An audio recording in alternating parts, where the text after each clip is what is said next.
At 4:44 a.m., Thursday the 23rd of October 2025 in Jerusalem, I was woken by the Lord to write, "When the people of Palestine learn to love Yeshua as the Messiah of Israel, and through Yeshua the Messiah of Israel learn to love the people of Israel, then the people of Israel will learn to love Yeshua as Messiah of Israel." Why 4:44? Because Isaiah 44, 1-5 is his promise to care for our children, to care for the next generation of both Jews and Arabs. The previous day at our meeting in Christchurch, a Messianic Jew working in the land reminded us of Ezekiel 47, specifically verse 21. "You are to distribute this land amongst yourselves according to the tribes of Israel. You are to allot it as an inheritance for yourselves and for the foreigners residing among you who have children. You are to consider them as native-born Israelites. Along with you, they are to be allotted an inheritance among the tribes of Israel."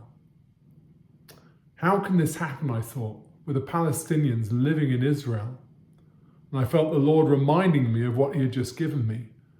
When the people of Palestine learn to love Yeshua as the Messiah of Israel, and through Yeshua, the Messiah of Israel, learn to love the people of Israel, then the people of Israel will learn to love Yeshua as Messiah of Israel. Then the children of both peoples will receive peace flowing like a river upon them, as God promises in Isaiah 66, verse 12. A river that is referenced at the start of Ezekiel chapter 47 that I just mentioned with reference to land. But how will this happen? We together, the one new man of Messianic Jews from the land and Gentile believers from the nations, must focus on blessing the Palestinian people.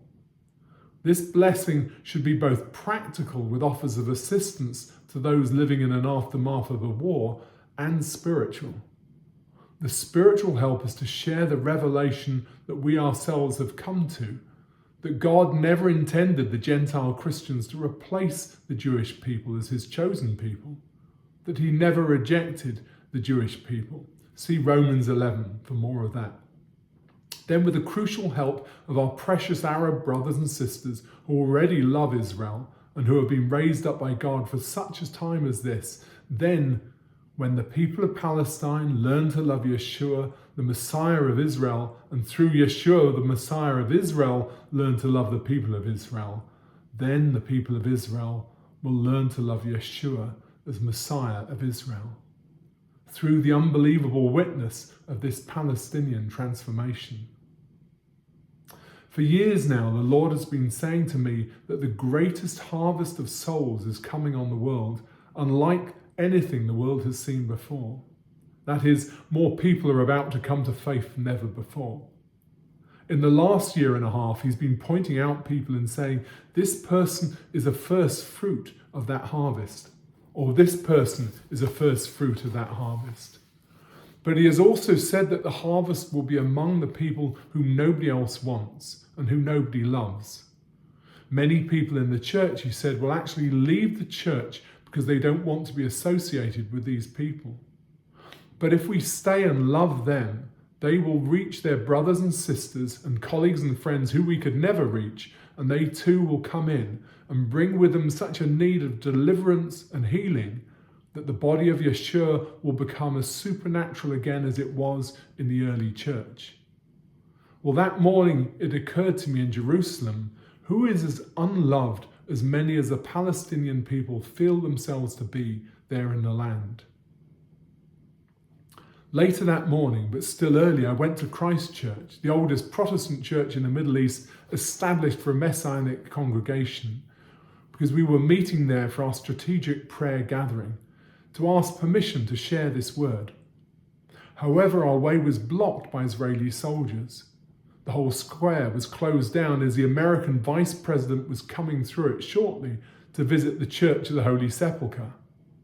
Eventually, we found a back way into Christchurch through a small, low doorway into a little private house and then through several uncared for gardens, I understood this had prophetic significance. The way we have worked to share news of their Messiah with the Jews of Israel will be closed to us by power and pride, status and fear. Not only was a square blocked off, but the big front gates of Christchurch have been padlocked shut by the soldiers. However, God is providing a new, narrow back way through uncared for spaces like Gaza, and through friendship with ordinary people living a long time in the land. This small back way refers to trying to reach Jews in the land through the witness of converted Palestinians. We need to focus on the Palestinians through those Palestinian Christians who already understand the one new man message. Now, the time of the start of the great harvest is the time to really step into this task and pray the Lord of the harvest to thrust out workers into this harvest field. He has promised that if we are obedient in this attempt, then we will, like Peter, be astonished at the overwhelming size of the catch he will provide. Thank you for listening.